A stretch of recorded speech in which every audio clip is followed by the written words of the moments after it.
नमस्कार, welcome to रूपक्स classes. आ गया एक नया वीडियो लेके। तो मेरे प्यारे व्यूअर्स, कैसे हो सब लोग? आशा करता हूँ कि सभी ठीक है, सबके फैमिली मेंबर्स ठीक है। गुड। तो आज हम एक नया टॉपिक डिस्कस करेंगे, ठीक है?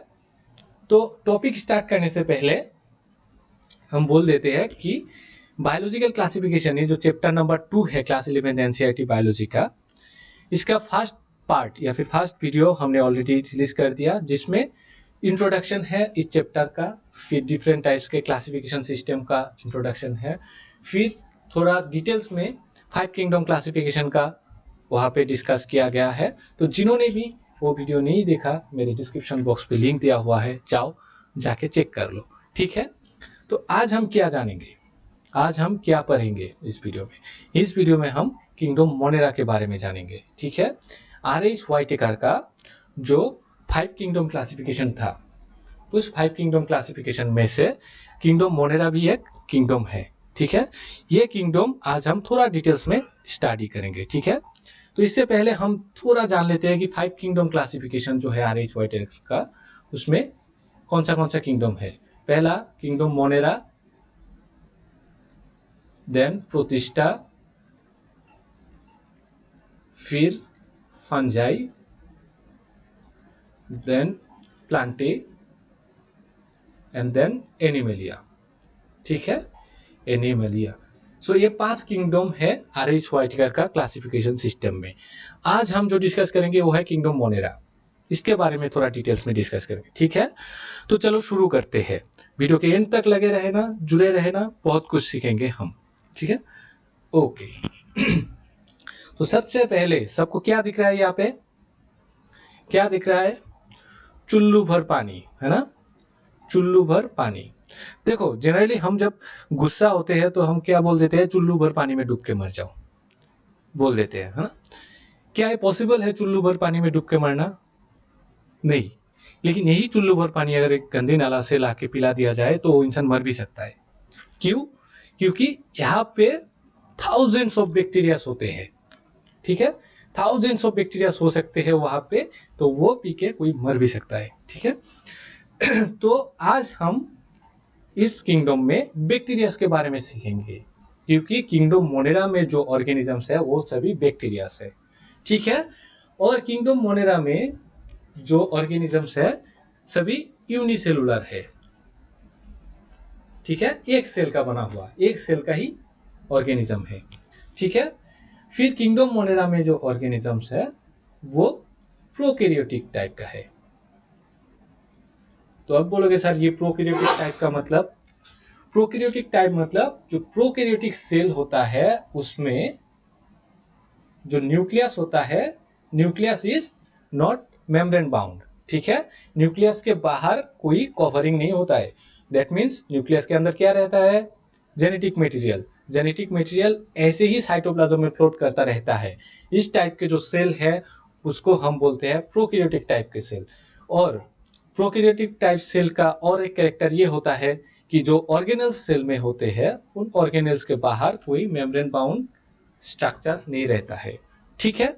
ओके। तो ये हो गया प्रोकैरियोटिक सेल का कैरेक्टर। तो इस किंगडम में सभी यूनिसेलुलर ऑर्गेनिज्म होंगे, ठीक है? साथ में क्या होगा कि जो सेल होगा उस सेल में न्यूक्लियस के बाहर कोई मेम्ब्रेन नहीं होगा, ठीक है? ओके। तो आज जो डिस्कस करेंगे उसमें क्या क्या डिस्कस करेंगे, थोड़ा ओवरव्यू देख लेते हैं। सबसे पहले हम देखेंगे शेप के बेसिस में, ठीक है? तुम लोगों के एनसीईआरटी में जिस क्रम में दिया हुआ है, पहले दिया हुआ है कि शेप के बेसिस में बैक्टीरिया को कितने भाग में भाग किया गया है, वो देखेंगे, ठीक है? फिर क्या देखेंगे? फिर देखेंगे कि इस किंगडम मोनेरा को जो मेजर 2 ग्रुप में भाग किया गया, उन 2 ग्रुप के बारे में डिस्कस करेंगे। मेजर 2 ग्रुप बोले तो आर्कीबैक्टीरिया एंड यू बैक्टीरिया, ये 2 ग्रुप के बारे में डिस्कस करेंगे। फिर क्या करेंगे? फिर हम किंगडम मोनेरा में जो बैक्टीरियास है, बैक्टीरियास के रिप्रोडक्शन के बारे में बात करेंगे, ठीक है? ओके। तो चलो शुरू करते हैं, ठीक है? ठीक है, ओके। देखो, बैक्टीरियास को, सभी बैक्टीरियास को हम 4 ग्रुप में भाग कर सकते हैं। सभी बैक्टीरियास को हम 4 ग्रुप में भाग कर सकते हैं बेस्ड ऑन देयर शेप्स। वो किस शेप का है, कैसा शेप का है, उस बेसिस पे हम 4 ग्रुप में भाग कर सकते हैं। कैसा, चलो देखते हैं। पहला स्पेरिकल, गोल गोल स्पेरिकल, यहाँ पे देखो लड्डू जैसा दिख रहा है ना। हाँ, ये जो स्पेरिकल शेप बैक्टीरिया जो है, इन सबको हम बोलते हैं कोक्कास। ठीक है, in plural it is known as cocci. ठीक है, न्यूमोनियोकोक्कस, जिसके कारण निमोनिया होता है, वो है कोक्कस। ठीक है, वो स्पेरिकल शेप्ड होते हैं। ठीक है, फिर रॉड शेप्ड, जो बैक्टीरिया रॉड शेप्ड होते हैं उन सबको हम बोलते हैं बेसिलस। ऐसे रॉड जैसा शेप होते हैं, है ना, तो उन सबको क्या बोलते हैं, बेसिलस, और प्लूरल में हम बोलते हैं बेसिली। ठीक है, फिर coma shape bacteria, coma shape bacteria को हम बोलते हैं विब्रियम। ठीक है, इसे कोमा शेप्ड, कोमा शेप्ड। ठीक है, Vibrio cholerae is an example, जिसके कारण कोलेरा होता है ना। ओके, फिर स्पाइरल शेप्ड, जो बैक्टीरिया स्पाइरल शेप्ड होते हैं, ऐसे स्पाइरल शेप्ड डीएनए जैसा, ठीक है, उन सबको हम बोलते हैं स्पाइरुलम। ठीक है, और in plural it is known as spirilla. ठीक है, ओके, तो शेप के हिसाब से हम बैक्टीरिया को 4 भाग में भाग कर सकते हैं। कैसे कर सकते हैं, क्लियर हुआ? ओके, ठीक है। अभी देखो, जो बैक्टीरिया होते हैं ना, ये हर जगह पे मिल जाते हैं, हर जगह पे। ये बहुत रफ एंड टफ है, किसी भी कंडीशन में जी सकता है। ठीक है, और कुछ कुछ बैक्टीरिया ऐसे हैं जिसका स्पेशलाइजेशन ही ऐसा है कि वो ऐसे कंडीशन में ही जिएंगे। जैसे कि कुछ बैक्टीरिया ऐसे हैं जो हम डिस्कस करेंगे, जो एक्सट्रीम सॉल्टी एरियाज में रह के ही वो जी सकता है। फिर कुछ बैक्टीरिया ऐसे हैं जो एक्सट्रीम हॉट एरियाज में ही मिलेंगे। तो ये सब कुछ स्पेशलाइज्ड कैरेक्टर है उन सब का। ठीक है, और ये mostly abundant organisms, this are mostly abundant organism, बहुत सारे नंबर में बैक्टीरिया मिल जाएंगे। ठीक है, ओके। अभी देखो, बैक्टीरियाज में जो मोड ऑफ न्यूट्रिशन होते हैं वो 2 टाइप के होते हैं। मोड ऑफ न्यूट्रिशन बोले तो वो किस तरह से अपना खाना खाते हैं। ठीक है, अपना न्यूट्रिशन कैसे लेता है, उसके बेसिस में हम 2 भाग में भाग कर सकते हैं बैक्टीरियाज को। एक तो ऑटोट्रोपिक बैक्टीरियाज, दूसरा है हेटरोट्रोपिक बैक्टीरियाज। ऑटोट्रोपिक ग्रुप में जो बैक्टीरियाज है वो क्या करते हैं कि वो अपना खाना खुद से प्रोड्यूस करते हैं, जैसे कि प्लांट्स। ठीक है, प्लांट्स क्या कर सकते हैं, अपना न्यूट्रिशन खुद बनाते हैं फोटोसिंथेसिस के मदद से। That's why plants are known as autotrophs. इसी तरह से जो हेटरोट्रोपिक बैक्टीरिया है, वो हेटरोट्रोपिक बैक्टीरिया क्या करता है कि उसका न्यूट्रिशन के लिए वो दूसरे ऑर्गेनिज्म पे डिपेंडेंट होते हैं, जैसे कि हम। ठीक है, हम बैक्टीरिया नहीं है लेकिन हम भी हेटरोट्रोप्स है। हम अपने न्यूट्रिशन के लिए दूसरा प्लांट खाते हैं या फिर दूसरे एनिमल्स को खाते हैं, उसके बाद हमको हमारा न्यूट्रिशन मिलता है। ऐसे भी बैक्टीरिया बहुत हमारे पास है या फिर हमें मिलेंगे, हम डिस्कस करेंगे। ठीक है, ओके। अभी देखो, ये जो मोनेरा किंगडम है ना, इस मोनेरा किंगडम को मेनली 2 मेजर ग्रुप में भाग किया गया है। Mainly 2 major group. ठीक है, तुम लोग के एनसीईआरटी में जो 2 मेजर ग्रुप दिया हुआ है वो 2 हम अभी डिस्कस करेंगे। पूरे मोनेरा किंगडम को 2 ग्रुप में भाग किया। पहला आर्की बैक्टीरिया, ठीक है, और नेक्स्ट हम डिस्कस करेंगे यू बैक्टीरिया। ठीक है, ये 2 ग्रुप में भाग किया गया है। ठीक है, ओके। तो चलो पहले आर्की बैक्टीरिया के बारे में बात कर लेते हैं। आर्की बैक्टीरिया बोले तो प्रिमिटिव बैक्टीरिया। ठीक है, प्रिमिटिव बैक्टीरिया। सो इस ग्रुप में जो बैक्टीरिया होंगे वो सब प्रिमिटिव है। अब प्रिमिटिव बोले तो पुराना, बहुत समय पहले से ऐसे टाइप के बैक्टीरिया मिलते आ रहे हैं। ठीक है, जब से अर्थ का ओरिजिनेशन हुआ तब से ही ये सब बैक्टीरिया मिलते हैं। उस टाइप के बैक्टीरिया इस ग्रुप में रखा गया है। ठीक है, क्लियर हुआ? ओके। फिर ये जो आर्की बैक्टीरिया में बैक्टीरिया है, ये बहुत हार्श कंडीशन में जी सकता है। अभी देखो, इवोल्यूशन के समय अर्थ का जो इवोल्यूशन हुआ है और अर्थ का जो ओरिजिनेशन हुआ है, उस समय अर्थ का कंडीशन कैसा था? बहुत हॉट था या फिर बहुत कोल्ड था, ऐसे बहुत हार्श कंडीशन के बीच से अर्थ गुजरा था। ठीक है, तो उस समय से ही ये बैक्टीरिया रह रहे हैं, ऐसे कंडीशन में ही वो सब बैक्टीरिया रह चुके हैं। इसीलिए अभी भी ये सब बैक्टीरिया जो है हार्श कंडीशन में जी सकते हैं। ठीक है, okay. So they live in most harsh habitat. अभी इन सब आर्की बैक्टीरिया को हम कुछ ग्रुप में भाग करेंगे। कैसे भाग करेंगे कि ये किस तरह के हैबिटेट में रहते हैं, उसके बेसिस में हम कुछ ग्रुप में भाग करेंगे। चलो देखते हैं। पहले देखो, सबसे पहले एक ग्रुप में भाग किया, उसका नाम दे दिया हेलोफिल्स। ठीक है, आर्कीबैक्टीरिया को भाग कर रहे हैं हम। ठीक है, ध्यान से सुनना। हेलोफिल्स एक ग्रुप है। इस ग्रुप में जो भी बैक्टीरिया है वो सब कहाँ रहते हैं? एक्सट्रीम सॉल्टी एरियाज में, बहुत एक्सट्रीम सॉल्टी एरियाज में रहते हैं। ठीक है, तो इन सबको हम क्या बोलेंगे? हेलोफिल्स। फिर एक ग्रुप है जिन ग्रुप के बैक्टीरिया को हम बोलेंगे मिथेनोजेंस। ठीक है, methanogens are found in gut of ruminating animals. अभी रूमिनेटिंग एनिमल्स क्या है? रूमिनेटिंग एनिमल्स वो सब है जिनके स्टोमक में 4 कंपार्टमेंट होते हैं और एक कंपार्टमेंट का नाम होता है र्यूमेन, जैसे कि काउ, गोट। ठीक है, इन सब का जो स्टोमक है, स्टोमक का 4 कंपार्टमेंट होता है। ठीक है, और एक कंपार्टमेंट का नाम है र्यूमेन, तो इसीलिए उन सब एनिमल्स को र्यूमिनेटिंग एनिमल्स बोला जाता है। क्लियर हुआ? ओके। तो वो जो र्यूमिनेटिंग एनिमल्स है, उन सब र्यूमिनेटिंग एनिमल्स का गाट में ये मिथेनोजेंस मिलते हैं। अब ये मिथेनोजेंस वहाँ पे क्या करते हैं? वो वहाँ पे खाना डाइजेशन होने में हेल्प करते हैं। क्लियर हुआ? ओके। अभी ये मिथेनोजेन जो है ये हमारे लिए भी हेल्पफुल है। देखो, बचपन से हम ये सुनते आ रहे हैं कि जो बैक्टीरियाज होते हैं वो हार्मफुल होते हैं, लेकिन हमेशा ऐसा नहीं होता है। कुछ बैक्टीरियाज ऐसे हैं जो हमारे लिए हेल्पफुल होते हैं, हम बाद में भी डिस्कस करेंगे, जैसे कि लैक्टोबैसिलस। फिर ये मिथेनोजेन जो है ये हमारे लिए हेल्पफुल है। कैसे?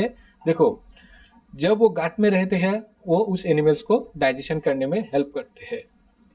सॉरी, उस एनिमल को डाइजेशन में हेल्प करते हैं। जब वो डाइजेस्टेड प्रोडक्ट, ठीक है, डाइजेस्टेड मटेरियल जब वो एनिमल बाहर कर देते हैं इन द फॉर्म ऑफ डंग, गोबर के रूप में जब वो बाहर कर देते हैं, उस गोबर में वो मिथेनोजेन रह जाते हैं। ठीक है, और फिर उसी गोबर में ये मिथेनोजेन बैक्टीरिया मीथेन गैस बनाते हैं। ठीक है, मीथेन बनाते हैं, जो मीथेन गैस हम यूज करते हैं। ठीक है, गोबर गैस। तो ये हो गया ना हमारे लिए हेल्पफुल। ओके, 2 ग्रुप हो गया। और एक ग्रुप जिसको हम बोलते हैं थार्मोएसिडोफिल्स। इस थार्मोएसिडोफिल्स ग्रुप में जो बैक्टीरिया है वो हॉट स्प्रिंग में रहते हैं। ओके, हॉट स्प्रिंग बोले तो कुछ ऐसे जगह है जहाँ पे जमीन के नीचे से पानी निकलता है। ठीक है, और वो जो पानी होता है वो गर्म होता है। तो ऐसे हॉट स्प्रिंग में, ऐसे गर्म कंडीशन में ये बैक्टीरिया रह सकते हैं। ठीक है, ओके। तो अभी ये सब तो डिस्कस कर लिया कि ऐसे ऐसे हार्श हैबिटेट में रह सकते हैं, लेकिन एक सवाल आया मन में, क्या ये सब ऐसे हार्श हैबिटेट में कैसे रह सकते हैं और हम क्यों नहीं रह सकते हैं, या फिर दूसरा ऑर्गेनिज्म क्यों नहीं रह सकता है? सवाल आया। ओके, तो इसका आंसर भी है, क्योंकि इन सब बैक्टीरिया के जो सेल वॉल है वो सेल वॉल स्पेशली मॉडिफाइड है, या फिर बोल सकते हो कि रफ एंड टफ है। इसीलिए क्या करते हैं कि ये सब इतने हार्श हैबिटेट में भी जी सकते हैं। ठीक है, ओके। तो आर्कीबैक्टीरिया को जान लिया, तुम लोगों के बुक में जितना था उतना हमने कवर कर लिया। ठीक है, ओके। अभी देखो, अभी आ गया दूसरा ग्रुप जिसका नाम है यूबैक्टीरिया। यूबैक्टीरियाज को हम ट्रू बैक्टीरिया भी बोलते हैं, ट्रू बैक्टीरिया। ठीक है, यूबैक्टीरियाज में जो बैक्टीरियाज होते हैं इन सब का कुछ स्पेसिफिक कैरेक्टर होते हैं। कैसा? कि इन सब बैक्टीरिया में रिजिड सेल वॉल होगा, रिजिड सेल वॉल। ठीक है, फिर क्या होगा? इनमें फ्लैजेला प्रेजेंट होगा, फ्लैजेला प्रेजेंट होगा, या फिर पीली प्रेजेंट होगा। ठीक है, पीली और पिलास। ठीक है, तो ऐसा कुछ स्पेसिफिक कैरेक्टर इस ग्रुप के बैक्टीरियाज में होते हैं।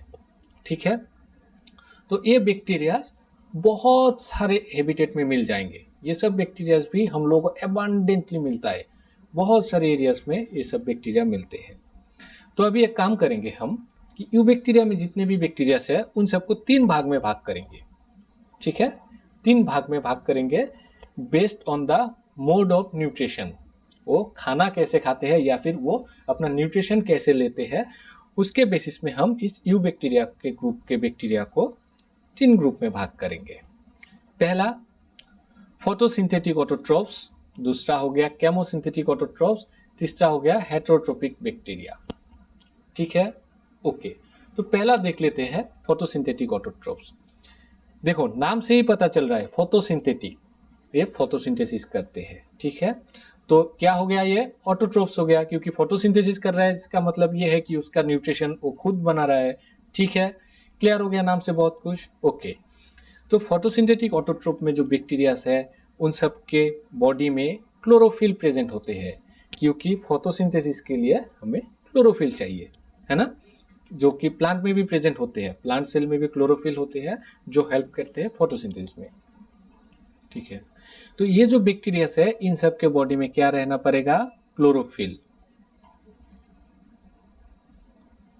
क्लोरोफिल, क्योंकि क्लोरोफिल ही मदद करते हैं फोटोसिंथेसिस में। तो इसके हेडिंग में ही हम बात करते हैं साइनोबैक्टीरिया के बारे में। Cyanobacteria, cyanobacteria, this are also known as blue green algae. Blue green algae, ठीक है, cyano means blue, that's why this are known as blue green algae. ठीक है, सो ये जो ब्लू ग्रीन एल्गी होते हैं इनके बॉडी में भी क्या रहते हैं, क्लोरोफिल। ठीक है, क्लोरोफिल होता है, लेकिन ये जो क्लोरोफिल है वो क्लोरोफिल टाइप ए है। ठीक है, क्लोरोफिल ए है। तो ये जो क्लोरोफिल है ये इसको फोटोसिंथेटिक बनाते हैं, इसके कारण ये फोटोसिंथेसिस कर पाते हैं। ठीक है, okay. Some of the examples of cyanobacteria like Nostoc Anabaena, जो तुम लोगों के बुक्स में दिया हुआ है। ठीक है, ये जो साइनोबैक्टीरिया होते हैं ये टेरेस्ट्रियल हैबिटेट में भी रह सकते हैं, फिर मेराइन हैबिटेट में रह सकते हैं, और साथ में फ्रेश वाटर हैबिटेट में भी रह सकते हैं। ठीक है, और ये बैक्टीरियाज यूनिसेलुलर भी होते हैं, फिलामेंटस टाइप के भी होते हैं। ठीक है, और ये कॉलोनियल भी हो सकते हैं। ठीक है, कॉलोनियल भी हो सकते हैं, कॉलोनी बना के एक साथ रह सकते हैं। ओके, ठीक है, तो कुछ फिलामेंटस बैक्टीरिया, ठीक है, जो फोटोसिंथेटिक है, उसका एग्जाम्पल तुम लोग के बुक में दिया हुआ है जो है नोस्टॉक। ठीक है, this is a blue green algae, that is cyanobacteria. Okay, so it's an example of cyanobacteria, that is Nostoc. So Nostoc के जो स्ट्रक्चर है उसमें देखो ये फिलामेंटस स्ट्रक्चर है। ठीक है, ये एक फिलामेंटस स्ट्रक्चर है, और इसी फिलामेंटस स्ट्रक्चर में तुम एक स्पेशल स्ट्रक्चर देख सकते हो जिसे हम बोलते हैं हेट्रोसिस्ट। ठीक है, इस स्ट्रक्चर को हम बोलते हैं heterocyst. This heterocyst helps in fixation of nitrogen. ठीक है, तो फोटोसिंथेटिक ऑटोट्रोप्स के बारे में जान लिया, उसके अंदर में हमने साइनोबैक्टीरिया के बारे में भी जान लिया। ठीक है, ओके। अभी हम देखते हैं नेक्स्ट ग्रुप जिसे हम बोल रहे हैं केमोसिंथेटिक ऑटोट्रोपिक बैक्टीरिया। ठीक है, तो ये जो केमोसिंथेटिक ऑटोट्रोपिक बैक्टीरियाज है ये सब कुछ स्पेशल काम कर सकते हैं। क्या, ये इनऑर्गेनिक सब्सटेंसेस जो होते हैं जैसे कि नाइट्राइट, नाइट्रेट, एमोनिया, इन सबको ऑक्सीडाइज कर सकता है, और ऑक्सीडाइज करने के समय जो एनर्जी रिलीज होता है उससे वो एटीपी बना सकते हैं। ठीक है, एटीपी मीन्स एनर्जी, है ना, तो ये एनर्जी वो बना सकते हैं। तो केमोसिंथेटिक ऑटोट्रोपिक बैक्टीरिया ये ऐसा काम कर सकते हैं। ठीक है, ओके। अभी देखो कौन सा ग्रुप बाकी है, हेटेरोट्रोपिक बैक्टीरिया वाला ग्रुप। ठीक है, so this are most abundant in nature. Nature में हर जगह पे ऐसे बैक्टीरिया मिल जाएंगे। ठीक है, this are heterotrophic because they are dependent on other organism. They can be parasitic, parasitic बोले तो वो दूसरे ऑर्गेनिज्म पे भी रहेंगे और रह के उससे उसका न्यूट्रिशन लेंगे, साथ में उसको डिजीज भी करेंगे। ठीक है, पैरासाइटिक भी है, ये पैथोजेंस भी है, ये ह्यूमन बीइंग, क्रॉप्स, फिर डिफरेंट टाइप्स के एनिमल्स को भी ये अफेक्ट करता है। ठीक है, ओके। सो हेटेरोट्रोपिक बैक्टीरिया में हमको पता चला क्या कि दिस आर पैरासाइटिक। ठीक है, देन दिस आर पैथोजेनिक। ठीक है, ये पैथोजेन होते हैं। फिर दिस आर हार्मफुल, ऐसा पता चला हम लोग। ठीक है, हार्मफुल, बट कुछ बैक्टीरियाज जो हेल्पफुल है वो भी इस ग्रुप में मिलते हैं। क्या क्या? जैसे कि लैक्टोबैसिलस, ठीक है, बेसिलस, जिसके कारण कार्ड बनता है, दही, ठीक है। ये लैक्टोबैसिलस भी हम हेटेरोट्रोपिक बैक्टीरिया के अंदर देखेंगे, ठीक है, ओके। तो ऐसे बहुत सारे बैक्टीरियाज हमारे आसपास है जो कुछ हेल्पफुल है, कुछ हार्मफुल है, तो बहुत सारा डाइवर्सिटी है। इन सब का स्टडी जब डिटेल्स में करोगे तो बहुत इंटरेस्टिंग है। अभी के लिए इस चैप्टर में कन्फ्यूजिंग लग सकता है, लेकिन धीरे धीरे एक एक करके स्टेप बाय स्टेप अगर फॉलो करते जाओगे तो कोई कन्फ्यूजन नहीं रहेगा, ठीक है। तो यहाँ पे हमने कैसे पढ़ा कि यू बैक्टीरिया को हमने 3 भाग में भाग किया based on mode of nutrition. ऐसे अगर पढ़ोगे तो याद रह जाएगा, ठीक है, ओके। अब हम बैक्टीरिया की रिप्रोडक्शन के बारे में डिस्कस करेंगे। रिप्रोडक्शन, बैक्टीरिया में 2 टाइप के रिप्रोडक्शन देखते हैं, एक है एसेक्सुअल, दूसरा सेक्सुअल, ठीक है। ये 2 टाइप के रिप्रोडक्शन के मेथड ही जनरली होते हैं, तो बैक्टीरिया में ये दोनों टाइप ही देखते हैं। कैसा कैसा? एसेक्सुअल मोड में हम फिशन एंड स्पोर प्रोडक्शन, ये 2 टाइप देख सकते हैं। ये दोनों है asexual type of reproduction, okay, sexual type of reproduction. और सेक्सुअल रिप्रोडक्शन में हम ट्रांसफॉर्मेशन टाइप देखते हैं, ट्रांसडक्शन देखते हैं और कॉन्जुगेशन देखते हैं। थोड़ा थोड़ा बेसिक यहाँ पे जान लेते हैं, क्योंकि ये सब टॉपिक बहुत बड़ा बड़ा है। बैक्टीरियल सेक्सुअल रिप्रोडक्शन ही बहुत बड़ा टॉपिक है, उसके लिए 2-3 वीडियो अलग अलग से बनाना पड़ेगा। यहाँ पे तुम लोगों को बस बेसिक जानना है, ठीक है, ओके। जो एसेक्सुअल टाइप में जो फिशन है, ज़्यादातर यही वाला रिप्रोडक्शन बैक्टीरिया में देखा जाता है, लेकिन जब अनफेवरेबल कंडीशन होता है तब स्पोर प्रोडक्शन होता है, ठीक है। अभी फिशन क्या है? फिशन में बैक्टीरियल बॉडी 2 भाग में भाग हो जाते हैं, ठीक है। ऐसे 2 भाग में इक्वल हाफ में भाग हो जाते हैं और 2 equal part ultimately 2 individual bacteria बन जाते हैं, ठीक है, ओके। फिर जब अनफेवरेबल कंडीशन आते हैं तब स्पोर प्रोड्यूस करते हैं, ठीक है। उसके बॉडी का ही एक पार्ट स्पेशलाइज बन जाते हैं और एक स्पोर प्रोड्यूस होते हैं, ऐसे, ठीक है। ऐसे एक स्पोर प्रोड्यूस होते हैं और वो स्पोर रिलीज होने के बाद वो स्पोर अल्टीमेटली जर्मिनेट होके वो स्पोर अल्टीमेटली एक मैच्योर बैक्टीरिया बन जाते हैं, ठीक है, ओके। अभी सेक्सुअल रिप्रोडक्शन में हम थोड़ा बेसिक देख लेते हैं क्या क्या है। पहला है ट्रांसफॉर्मेशन, ओके। ट्रांसफॉर्मेशन, तो ट्रांसफॉर्मेशन में क्या होता है कि बैक्टीरिया का जो जेनेटिक मटेरियल है वो निकल के दूसरे बैक्टीरिया में घुस जाते हैं, ठीक है। सपोज इसका जेनेटिक मटेरियल यहाँ से निकल गया और इसके अंदर घुस गया, फिर उसके अंदर इसके जेनेटिक मटेरियल के साथ वो एक साथ हो जाएगा। ये सब डिटेल्स में हम सीखेंगे, ठीक है। यह है ट्रांसफॉर्मेशन। फिर ट्रांसडक्शन में क्या होता है कि रिप्रोडक्शन में एक वायरस हेल्प करता है, जिसे हम बोलते हैं फेज वायरस। फेज वायरस जिसके अंदर पहले से ही एक बैक्टीरिया का जेनेटिक मटेरियल है, वो जाके क्या कर देता है, इस वायरस के अंदर, एक नए वायरस के अंदर इंजेक्ट कर देता है, ऐसे, ठीक है, फेज वायरस। तो उसके बाद वो रिप्रोडक्शन होता है, ठीक है।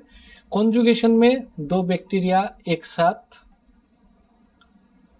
जुड़ जाते हैं और उसके बीच में एक ब्रिज बना लेते हैं, जिसे हम बोलते हैं सेक्स पीली, ठीक है। और उस ब्रिज के थ्रू ही वो जेनेटिक मटेरियल ट्रांसफर कर देते हैं, ठीक है। तो ये 3 टाइप के सेक्सुअल रिप्रोडक्शन हम बैक्टीरिया में देख सकते हैं, ठीक है। इन सब के बारे में डिटेल्स में हम डिस्कस करेंगे कहीं दूसरे वीडियो पे। फिर यहाँ पे देखो माइकोप्लाज्मा, ठीक है।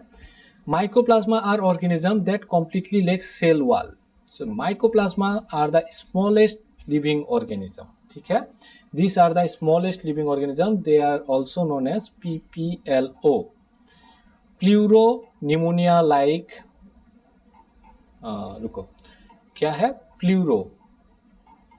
प्लूरो न्यूमोनिया लाइक ऑर्गेनिज्म, ठीक है।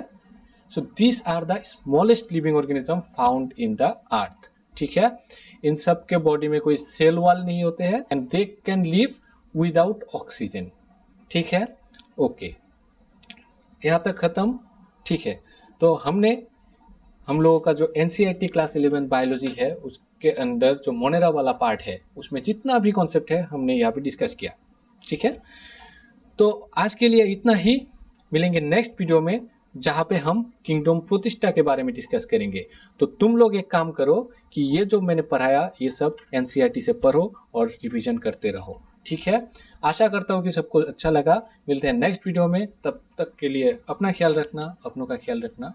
जय हिंद।